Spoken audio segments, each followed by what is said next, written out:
And welcome to episode 19 of the Dreamhills 2 Dreamhills podcast. Some local news first. Well done to the Cozy Corner. It's made that little corner area a much nicer area actually. A nice bright area, nice bright inside, and as we all know, it being looked after and run by by some of the people involved in CK1. We do know that they'll do their best to keep that alive and kicking. As I say, much nicer area down there now, much brighter.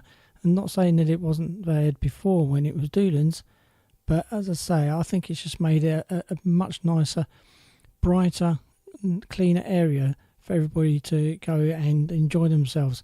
So well done to Cozy Corner. It's great news to hear that they're doing well, and everybody else as well.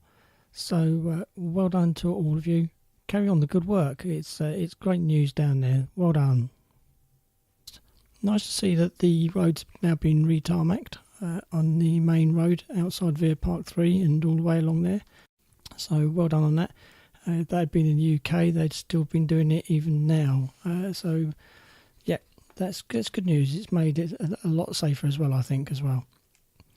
Also, locally around the area, the area of land on the CV95, which is between the hotel and the AP7, where some of the new houses are being built, not the ones opposite the Dreamhills 2 commercial, but the ones at the other end of the Dreamhills 2 area where the road is blocked at the moment, which will lead eventually down to the CV95 and along to the motorway.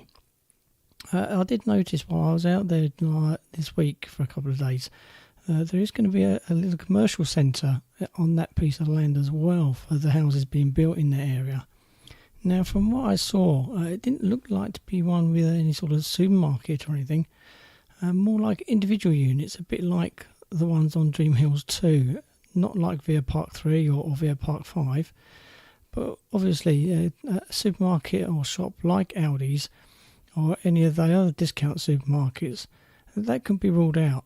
But from what I saw, as I said, it looked to me more like separate units, so like a cafe, some bars possibly. Maybe mostly I would expect for the people living in those houses down in that area. So let's see what happens there. The shells are there. It looks fairly built apart from maybe being painted and stuff like that. The actual shells are there. And as I said, they did look a little bit like individual units, but we'll wait and see on that one. Beach bars, we may have them back. Yay! Signora Bone, she revealed on Thursday that the bars and beach services, such as the umbrellas and the sunbeds, are planned to be up and running now before the end of July. According to the councillor, at the court for the contract appeals, where, if you remember, I was talking about people saying that the procedures were wrong. The court apparently has now come back and said that it's rejected all the appeals against the procedure, and the council officers are now expected to discuss the financial offers of the 6 bidders and announce the winning company next week. So hopefully by next week's podcast we might be able to tell you whether or not the beach bars are opening, who they're going to be run by, and at what date. So as you said, the contract procedure has been proved to be fully legal, and the council can now go ahead with the final stage and contract out the service. The winning company is to be allowed to use the existing facilities, as they're now actually owned by the council. The beach bars have been closed, as you know, since April, when the company running them, Chiringo's Dalcel, warned the council that their contract had expired in November 2017. That contract is being investigated by the courts due to alleged irregularities, and the council decided not to renew it and ordered the company to close down the bars. The new tender was launched in May, and it was supposed to be running by the end of June, but the procedure was halted by the appeals made to the courts.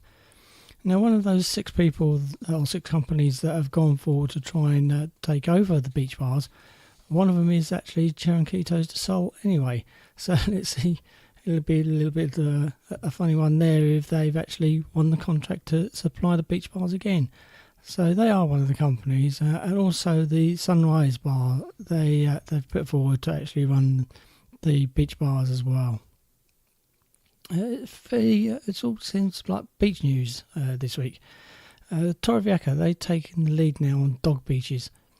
The local police have also told people have to be guaranteed access with their dogs, and that the local residents around there should not threaten anybody or have a go at them at all, as it's now been passed. There's actually a decree has been published by the official bulletin of the province, so saying that the two zones have been declared dog beaches.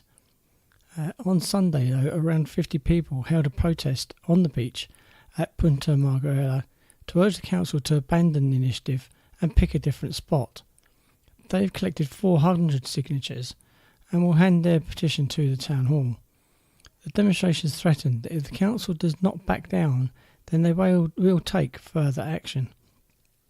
The councillor called on the residents not to generate incidents or arguments in these public areas and asked people to respect the law.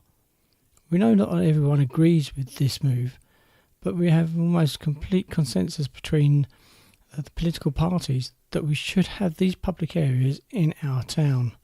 I don't know what you think. Should dogs be allowed on beaches? I don't mind actually being on the beaches, to be honest, as long as they are separate areas that have been designated like Torrevieja Council have done. But we all know that some people don't actually clean up their mess even if it's on a normal path, so highly unlikely to even clean them up on any beaches. So we'll see what happens with that one. I can't see any of the law being changed over at all, but we'll see. There's been some warning over some sea deaths lately. The emergency services have been called to a number of incidents this week caused by health problems suffered by elderly people by swimming in the sea. 2 pensioners have died at different beaches. In the first, an 80-year-old was bathing on Monday in Los Nietos near Cartagena. The pensioner was dragged out of the sea, and a relative, who was a doctor, tried to resuscitate him but didn't manage to. According to the emergency services, the man died from immersion syndrome, which is a sudden cardiac arrest which occurs during the immersion in water. On Tuesday, a 78-year-old man suffered a heart attack while bathing at La Mata Beach in Torrevieja. The emergency services were called there. Unfortunately, he didn't survive either. And then a woman was also pulled out of the water in Playa del Carmen on Friday, and she's still receiving hospital treatment. They've explained basically that the older people exercise and going to the sea, yes, but just be careful. Don't exert yourself too much, and just be careful out there, everyone. Yeah. Beaches again, as I said, a lot of beach news this week. There's going to be an installation of an adapted shower and wider wooden walkways, and these are going to be suitable for people with reduced mobility. And they're among the improvements that have been made to the beaches in Guadalmar del Segura. I know this isn't sort of local, but it's local to a few people, and a lot of people do like going down to those beaches there. So the Council for the Beaches explained that these initiatives were among the requirements for the municipality of Guadalmar del Segura to obtain 3 blue flags, one for the players Centro Roqueta and Moncayo, plus another one for the Marina de las Dunas. A base at the Playa Roqueta, which is staffed by Red Cross personnel, also offers adapted changing rooms, a reserved shaded area, and equipment to help people with disabilities to go into the sea. 9 people, as I say, news again, beaches. 9 people have drowned in the Valencia region alone since June the 1st. So yeah, be careful out there. Respect the flags. The red flags do mean that you do not go and swim. And quite amazingly, in the picture in the Costa Blanca news, shows the red flag and shows people in the sea. As I say, red flag means don't swim. Yellow flags mean go and swim, yes, but take care. It's quite concerning that people do ignore these red flags. I have seen it. Well, what do you think? I don't know. you can't really stop people from going into the sea if they want to.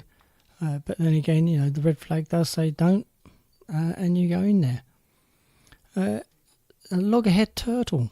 It's built a nest early on Monday morning at the Cala Capitan in Orihuela Costa, but was unable to lay her eggs. Torrevieja Town Hall, they explained that the turtle is expected to approach the shore again in the coming days and try again, but the mother could choose anywhere between Alicante province and the Murcia region. The turtle was spotted by a couple who immediately phoned the 112 emergency services. They've also pointed out that if it does come across into the beaches, do not approach the turtle, do not use torches, do not use flash photography to take any pictures of the turtle, but to contact 112 immediately, and they will be sent down to sort out and help the turtle either back into the sea or to stop anybody from going in and doing that. It is a protected species. It's a vulnerable species, but fortunately the numbers have gone up in the past a few years, so that's good news. But as I said, if you do see this turtle while during the night or even during the day, but mostly at night, these ones, if you do see this turtle, please do not approach it. Do not use any torches and do not use any sort of flash photography. As I say, phone 112 the emergency services and they will sort that out. Last week I was telling you about a British woman that was injured by fallen masonry at the fiestas in Rojales on July the 1st. Now, she's still in an induced coma, but is said to be out of danger. The 56-year-old had been fighting for her life after suffering a traumatic head injury when a number of bricks came loose from the facade of an apartment block and fell into her while she was sat at a table on the terrace of the restaurant La Noria on the Maldición del Soto. Although at first the town hall thought that she was a tourist, they've actually now learned that she is a resident of the Benimar urbanisation, and she had just returned from the UK with her daughter. Her husband has recently retired and the couple were planning to enjoy spending more time together